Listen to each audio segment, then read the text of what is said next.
Депрессия жайлы қазір әңгіме көп. Себебі көптеген адамдардың жан дүниесінде құлазу жүріп жатыр.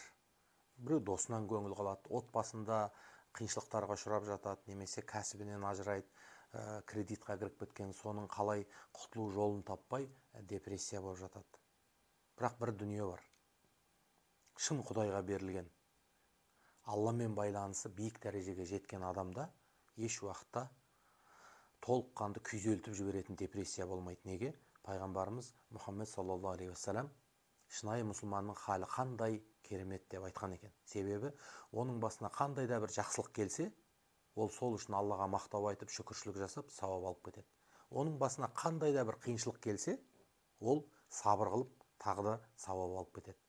Мұсылман болғасын, дүниеге келіп тіршілік жасағасын, бізді шайқайтын, бізді тығырыққа тірейтін, бізді уайымға батыратын жағдайлар өте көп.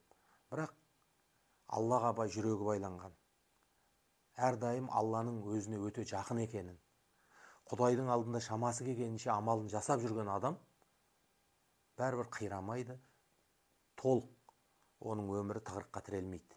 Оған талай мәрте көзіміз жетті. Себебі қазақта бір керемет сөз бар. Бұдан жаман күнімде тойға барғам деп өзін өзі жұбатады. Яғни неге қазіргі уақытта